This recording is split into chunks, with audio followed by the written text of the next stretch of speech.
হ্যাঁ মা বলো। রাজু স্পিকার অন কর।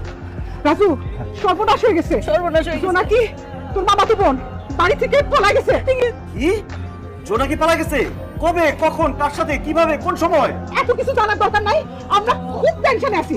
তুই যত তাড়াতাড়ি পারিস ও কোথায় আছে এই খোঁজটা বার কর। সব দোষ মামা আর মামি। মামা মামি জোনাকিরে আদর কইরা লাই দিয়া মাথায় তুলছে। এই স্পিকার দিকে বন্ধ কর। এই খোলা রাখো, খোলা রাখো, খোলা রাখো। যদি শাসনের মধ্যে রাখতো, ধমকের মধ্যে রাখতো, মাতৃষ্ণার মধ্যে রাখতো, তাহলে আজকে এই দিন দেখা লাগতো না। যাই হোক, যা হবার হয়ে গেছে। তুমি মামারে বলো তার ভাইগনা রাজু বাইসা থাকতে জোনাকি অন্য কোনো ছেলের সাথে পালাই যেতে পারবে না। মামার মামিরে বলো চিন্তা ভাবনা না করতে। আমি যেখান থেকে পারি, যেভাবে পারি জোনাকিরে ধরে নিয়ে আসতেছি। রাখি। ও খোঁজ লাগাইতেছে, তোমরা কোনো টেনশন নিও না। আব্বা আমাকে বেশি টেনশন করতেছে। আরে বাড়ি থেকে পলাইছো, টেনশন করবো না। আপনি আগ করে চাইছেন বিয়ে করান? কিসের বিয়ে করবো? মিথ্যাবাদী ভণ্ড প্রতারক। আপনি আপনার মামা বোনকে পালাই নিয়ে এসে বিয়ে করতেছেন, তাই না? আমি আমার মামা তো বোনকে নিয়ে পালাইছি, আপনার মেয়েরে নিয়ে পালাইছি। বিয়ে করেন। দেখেন, আপনি আপনার মামা বোনকে পালাই নিয়ে এসে বিয়ে করতেছেন। এইভাবে বিয়ে করলে আত্মীয় স্বজনের সম্পর্ক নষ্ট হয়। ঘোড়ার ডিম হবে, সম্পর্ক নষ্ট হবে কেন? বিয়ের পরে আত্মীয় স্বজনের সাথে সম্পর্ক আরো পাকাপোক্ত হবে। দুজনের ঘোড়ার ডিম। বিয়ে করেন। কথা না শুনলে কি কমু? নেন সই করেন।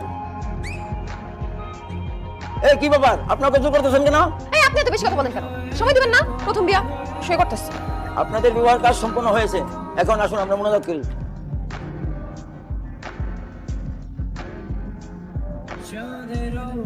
এই আজকে আমরা বিয়ে করছি, আজকে আমার আনন্দের দিন। তুই আনন্দ করবি, ফুর্তি করবি, নাচবি, গাবি, তা না করে কান্দাছিস কেন? কেন ওরা তো কি করুক? আব্বা আমার চোখ ফাঁকি দিয়া পলায়া নিজের আত্মীয় ফুফাতো বাইরে বিয়া করছি। আল্লাহ জানে আব্বা মা যদি জানে আমরা কি করবো? কি আর করবো? তোরে কাইটা টুকরা টুকরা করে আর বিলের পানিতে ভাসাই দিব। তোমার আমি বিয়া করছি, তুমি কই আমার সাহস জোগাইবা, উল্টা তুমি আমার ভয় খাইতাছো। আমি ভয় পাইতেছি, ভয় তো দেখামু। যা কইতাছি সত্যি কইতাছি, খালি তোর আব্বাই না, যদি আমার আব্বাই জানতে পারে যে তোর পলাই নিয়ে আমি বিয়া করছি, আমারও কাইটা টুকরা টুকরা করে বিলের পানিতে ভাসাই দিব। সবকিছু জানোই যখন, তাইলে এইভাবে পালাই নিয়ে সব বিয়া করছি লাগে। আরে বিয়া করুম না কি করুম? মামা মামি যেভাবে তোর জন্য পাত্র দেখা শুরু করছে, দেখা গেল যে কোনো সময় আরেকটা পাত্রের সাথে তোর বিয়ে দিয়ে দিত। আমি তোরে ভালোবাসি, আমার চোখের সামনে তোর আরেকজনের সাথে বিয়ে দিব, এটা কি আমার সহ্য হইতো বল? আমিও তো তোমার ভালোবাসি, এলাকা তুমি যা কইছো আমি তাই করছি। কিন্তু এখন আমি আর কিছু করতে পারবো না। যত ঝয় ঝামেলা হইব সব কিছু তুমি দেখবা, তুমি সব সমাধান করবা, আমি খালি পিছে খাড়ায় থাকবো। তুমি আব্বা আমার সামনে দিয়া কইবা তুমি আমার ভাগাই নিয়ে এসে বিয়া করছো। তোর কি মাথা খারাপ হয়েছে? এখন পরিবেশ গরম, মামা মামির মেজাজ গরম, এই অবস্থায় তোরে আমি ভাগাই নিয়ে বিয়ে করছি, মামার মামিরে কইলে কেমন হয়ে যাইব? কি কব, বিয়ার কথা কোন যাবো না তো কি করবা? কি করব বাবা? এখন তোর আমার বিয়ার বিষয়টা গোপন রাখো। যখন পরিবেশ ঠান্ডা হইব, মামা মামির মেজাজ ঠান্ডা হইব, তখন সুবিধা বুঝে বিয়ার কথা কইব।